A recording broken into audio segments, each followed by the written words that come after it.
Please welcome Phynne Bells.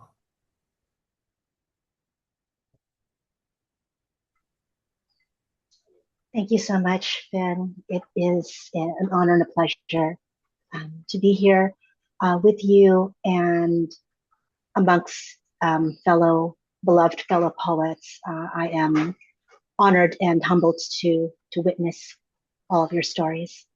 Um, so I was trying to go through my last year via my poems, and a lot of it is still permeated, interspersed with moments of intense grief.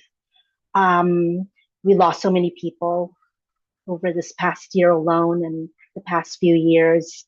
So it's been prevalent. It's been weaving its way amongst my poems and even poetry that I've rediscovered over, confounding love. There is that grief that is present, but also at the other end, hope and healing. So I hope um, you feel a little bit of those when you go along with me in this journey with this poetry. So I wanted to start with a short poem, a little amuse bouche, before we go into the just to kind of cleanse your palate before the longer poems. So this is called Leaving. Snap of frozen grass, leaf broken, vernal lips press heat. Greet each throaty hum, bird song comes belated to throat.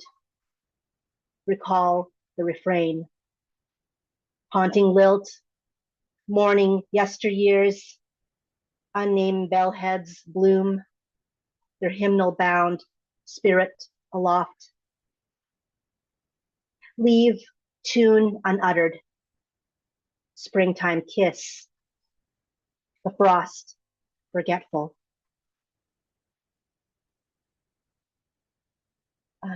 This next poem I created about 2 years ago in honor of Indigenous Peoples Day.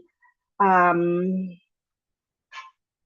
so much has informed it since I first wrote it, and I decided to rewrite it and put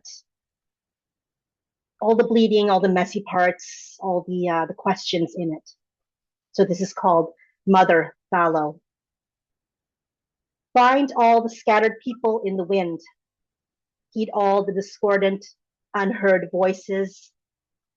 Hear discarded bones pray to rise to the surface. Flute of a mother's fractured hum.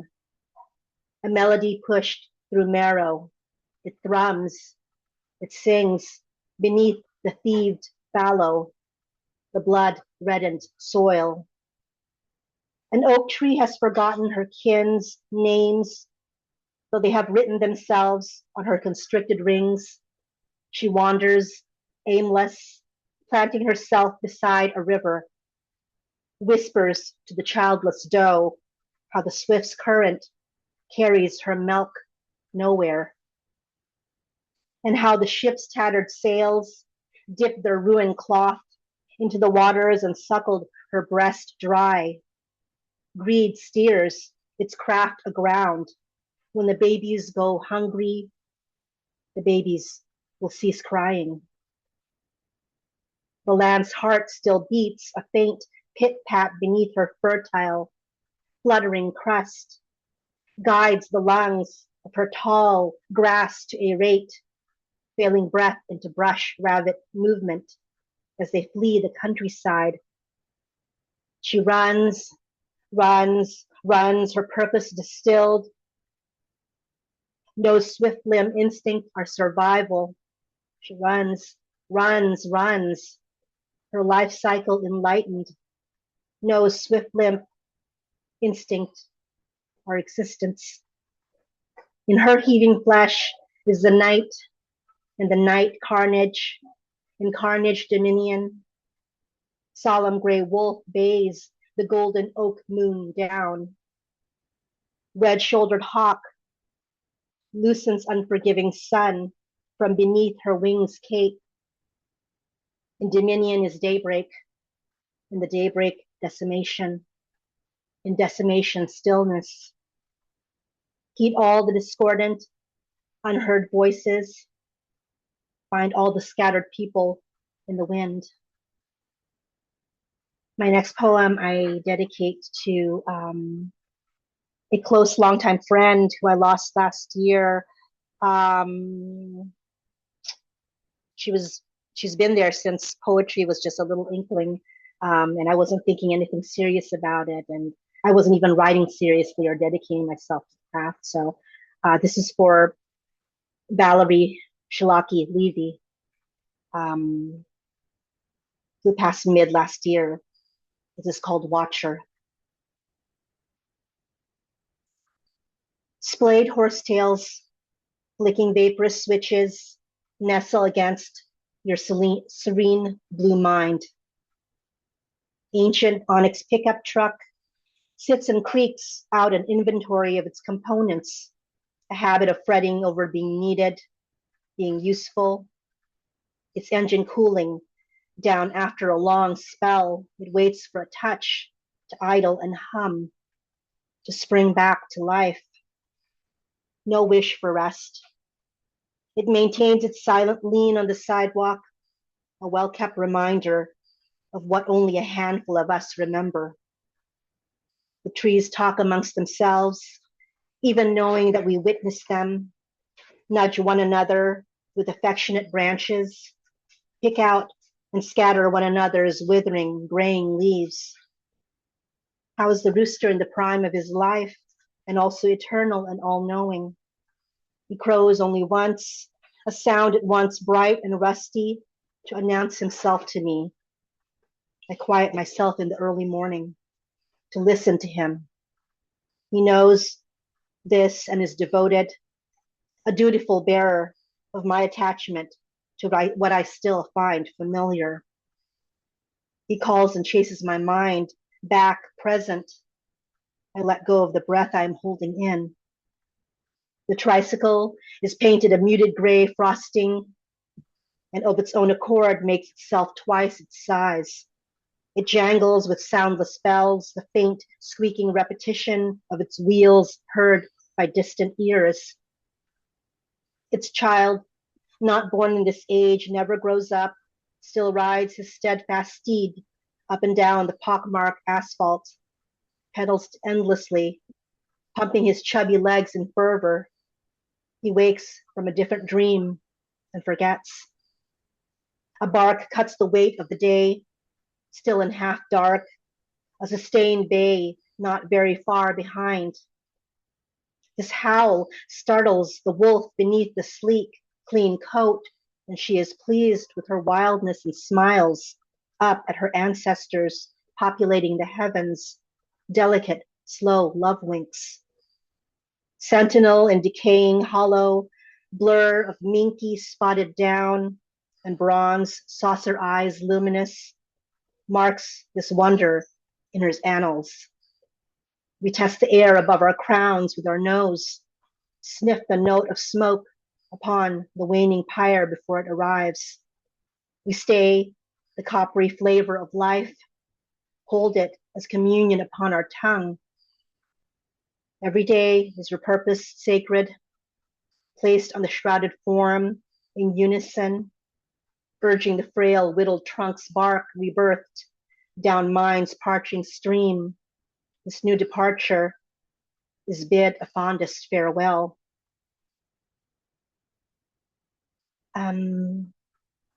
I created this next poem in the very, very excellent Caravan Collective write-in, led that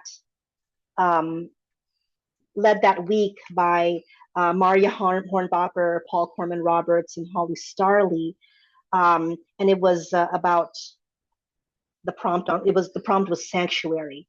So this was a poem on sanctuary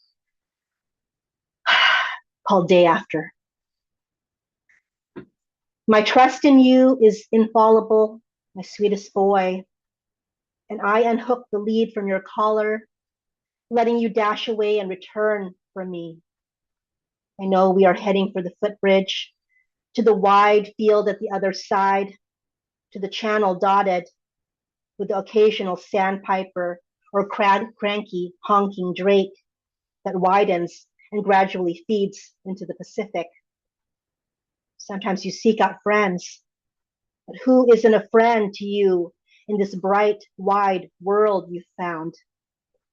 You circle with briefly strange new buddies, a pause go dance, part caution, part exuberance, before both jumping up and down in silent agreement, a pact to run and play tag, a bond of bloodlines. There are days you reflect the smooth pond of my introspection, closely inspect and wait nose down at the doors of vole homes, sample the subtle variation of aroma in blade of grass, the glossy bushy shrub, the trek of the nomadic grasshopper. Who is to say that solitude doesn't welcome chaos and adventure? A subtle playbow to a friend passing by as you catch the whiff lingering in the air of yesterday's rain, pressing the marsh grasses flattened to pungent, brick red earth, the path mapping the way to the deepest mud puddles. You do not stop to think first or fuss about trajectory, method, or form. Tongue lolling out the side of your grin, eyes crinkled, joy, you leap and sail, disappear to all but the satiny plush rosettes of your ears, and emerge a breath later, my four-legged mud pie of bliss.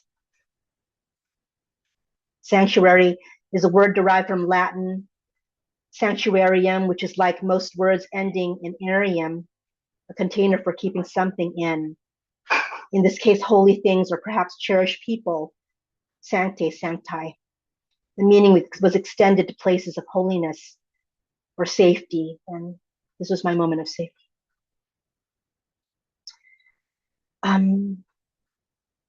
I attempted with this next poem to talk out my grief, which I haven't been able to do before, and break it down and question it and perhaps come up with answers. And I don't really know if I succeeded with that in the end, but it's an ongoing process. Alchemy of Grief is the title of this one. Transformation and perfection of the human soul is prime and soluble when it is compounded in your deepest moment of grief. Grief is our alchemical, its volatile solution of love, anger, regrets, and unceasing memories, an emulsion among the unfamiliar, suspicious strangers suspending apart from what inevitably arrives next, the immiscible creating uneasy chemistry from too many mismatched spells thrown whole into the cauldron. We cannot lie to ourselves, hasten the processes of overwhelming leaden loss, smooth our healing, precious metal leaf thin. Amid sub-transmutation, we are neither quicksilver nor fool's gold. Our bereavement, a newly made up quack science. The hurt is all that remains. The hurt is all we know. We are not ready yet to let go. We are not yet, will not be, will resist our transformation mid-flight. We will cling fast onto our pain. Despite this clumsy declaration, I changed my face yesterday while washing it away in soap and tears. A glassy pebble formed on the sink basin, too late in offering me its healing. I am emerging, growing, becoming, rotting in the same scarlet cycle flash as the Ipomoea kneel, greeting a passerby crow, preening, chattering to himself by the windowsill. I water her and sing her songs of immortality. Despite this clumsy declaration, I resurrected myself in the morning time. I'm a rising, salty-hued bubble. I stung my own eyes as I popped, quiet permeating the air. Here's where I burst into a million more instances, minuscule galaxies within my own existence, imploding in unison. I succumb to nighttime calling me back to wilt gratefully, reclining upon the untended garden's cool dirt. Eyes closed, I will practice dying anew in maddening lethargic progression of moon phases, becoming better at the absolute stillness, the sublime, supine beauty of corpse in repose. Behind my eyelids, light plays once more, burgundy and thin veined splendor. Against the sky's evening cover, morning glories can be indiscernible from stars. A lot of figuring out going on last year. Going to continue into this year, doing my shadow work and healing.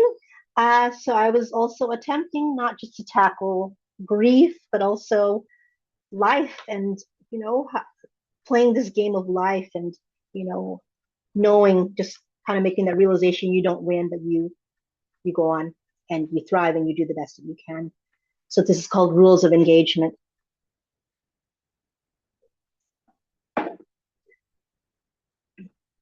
Life is a ceaseless board game where we navigate the twists and turns of fate. We roll the dice and the numbers tremble giddy with possibility, each choice becoming a hollow promise. The stakes are stacked high, our hearts, souls, and sanity hanging in the balance. We make course-altering choices. In doing so, accept consequences and outcome. Here, we try to outmaneuver the opponent. When was it we became our own greatest rival?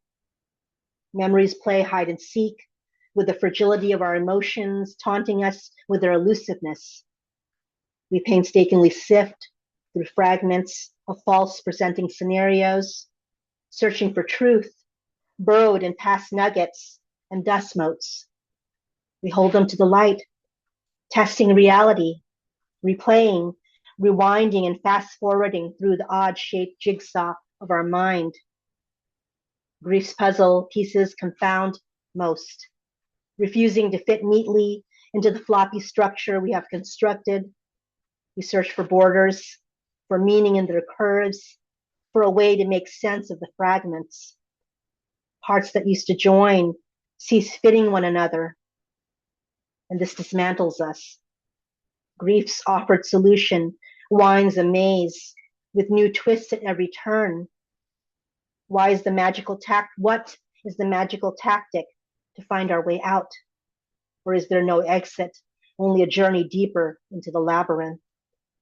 Love states the rules of engagement clearly, yet we ignore them, cheating ourselves to gain, coveting the prize promised at the end. Some rules are unwritten, and those that attempt to offer scant counsel are illegible.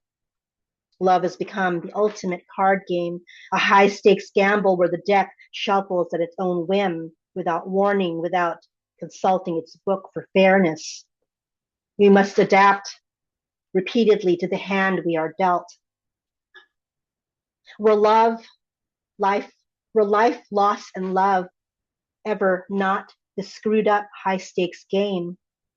We are ready to happily lose ourselves, risk everything precious to win. But what's the prize awaiting us? At what sacrifice? At what cost? In these games, we submit to be both player and pawn, and we chart the tilting board. The game continues, the dice rolls once more, the cards are dealt. We play on. We acknowledge we remain perpetually muddled on the outcome. Trust assigns us full believers of rational stakes. And because I did that poem and there was a little dwelling on, love as a part of the game of life, I decided to pair with this poem because, like I said a while ago, love is confounding. Doesn't matter what age you are. I am in my 50s and Haven't learned a damn thing.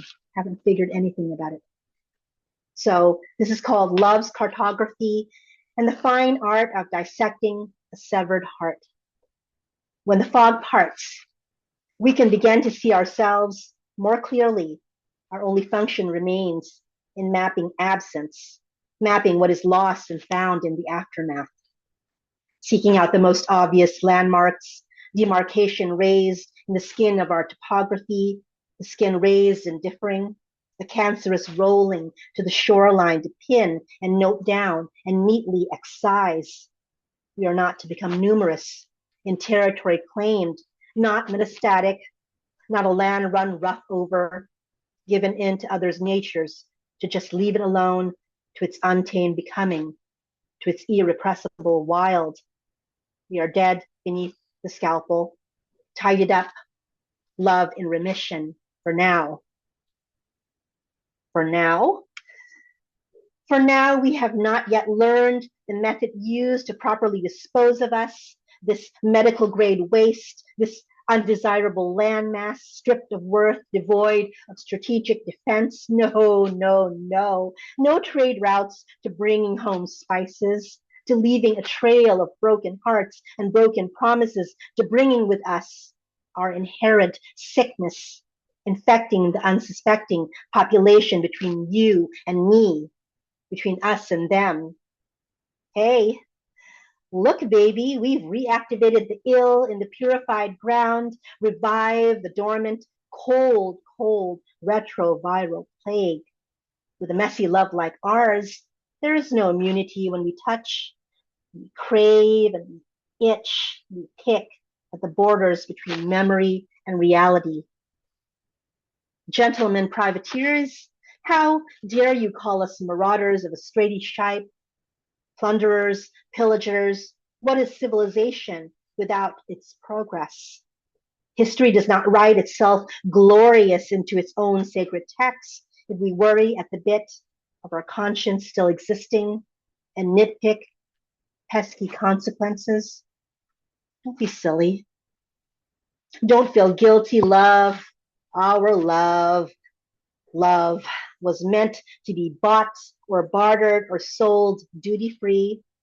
Bypass the warning, heard deafening close in the arriving cannon shot or the sonic boom of your presence, long departed, bypass the blame, steer and swerve and maneuver. Oh, clever, swashbuckling thieves we be, ignoring how past actions shape present.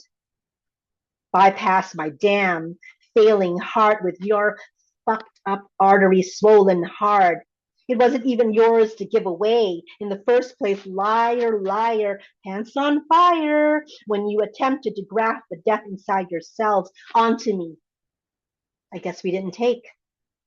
And anyway, and besides, and by the way, playing pretend as Dr. Love, cheat sheeted your way through slanted instruction manuals, and you still botched up the surgery. I'm observing as I sanitize your tomfoolery, your tools, post-op, post-mortem, how your silence and absence are drip, drip, dripping down the drain pipe, down the waterway, and into the sea. How they are speaking louder than words, even as you rename each one of them variations of saying altered, conquered, cross section, resize, and divide the anatomy of our love in its entirety. And never do you pause to wonder what we could have been if we had been left to ourselves untouched and whole. Oh, baby, baby, you can be proud of what we turned into when all the heavy textbooks left us behind, our curious antiquity. You can boast about how you remade us the finest craftsmanship and artisan of the exploitative. We are now merely a relationship reserved in suspended animation like a museum exhibit. A meticulously kept catalog of artifacts and relics, mutual lifeblood siphoned dry. Don't fret, my duplicitous pet, as you tell yourself all your Janus-based dealings bear no consequence. And consequently, while we're at it, choices made or not made can gaily sail off into the horizon or blast off into orbit and settle on Mars or knob off and go straight to hell. I stopped helping when I stopped breathing in this cloying in your airspace. A heaving set of lungs, sands, disease, disembodied heart, a careless cadaver dashing madly out of our operating theater, naked and half insane. I don't make the rules. I booked my passage past you and got layover. In the interim of us, I'm here to look on from the cheap seats and applaud. This next poem is two more poems to go. Sorry. Is another one from Caravan Collective write-in. I don't remember what the prompt on this was, but this is dedicated to my mom who passed away. I love her. I miss her. The holidays are especially hard, but I'm dealing with it. And this was based on a snapshot that I found of myself and my sister when I was 3 years old and she was 5. And we were wearing these ridiculous, like big glasses, 70s, 60s style glasses. So this is called How It's Remembered. The color of the memory somehow splashes across my mind, dripping vivid hues, injected fuchsia, creamy, and sunshine yellow as gerbera daisies. But I know its reality was subdued earth tones, earthbound and nurturing. The year must have been 75 or 76, but that day we were 60s movie stars, semi-reclusive socialites in oversized glasses, swathed in the tenuous safety of our own mystique. Or perhaps we were owls, yet still light-tripping ages and cares away from being the truly wise variety. I scrunched my eyelids, closed even tighter to concentrate on my mind trick picture show. Did I really have a cheap chicken feather boa draped like a languishing mythical dragonkin around my tiny shoulders? I recall the golden leonine coat with the blush lining and smile despite myself. I think now the pink chicken down was another fading year, another semi-hidden memory to unlock.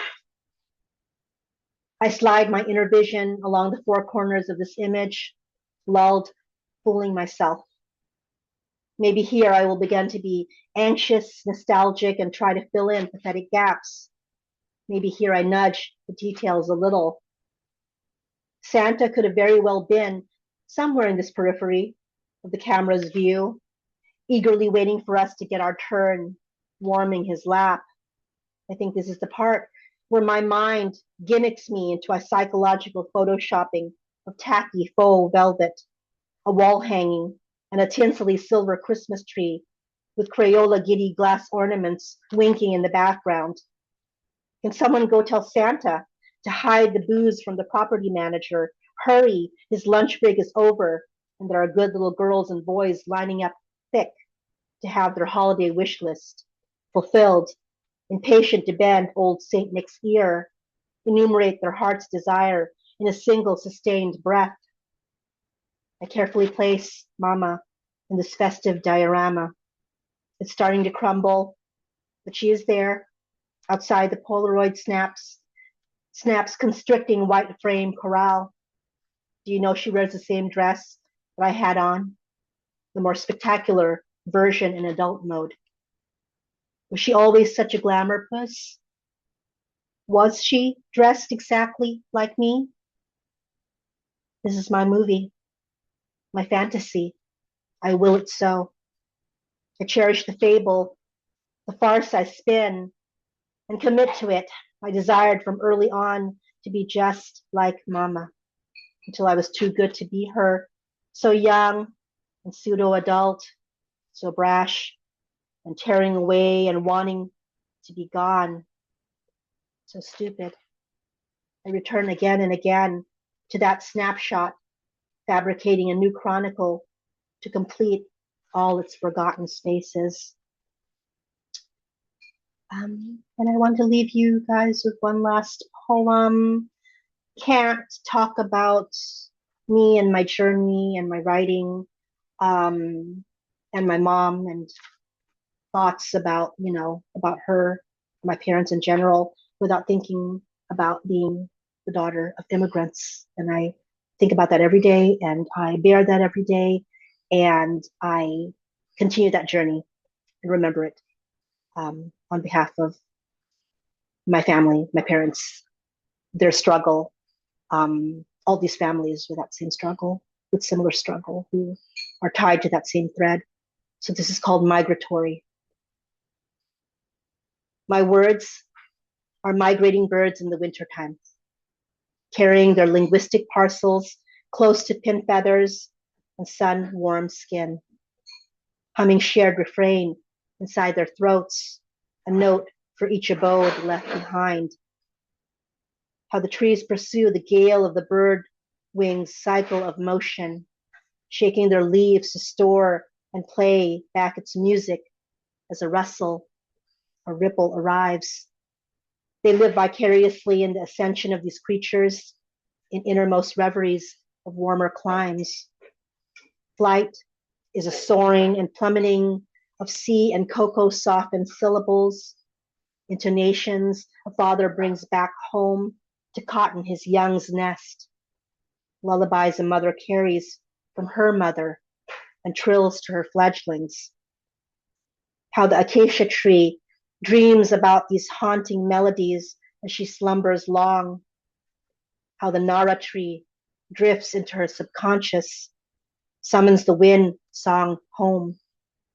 How both their branches pray, heaven bound, chronicle lost language upon the sky.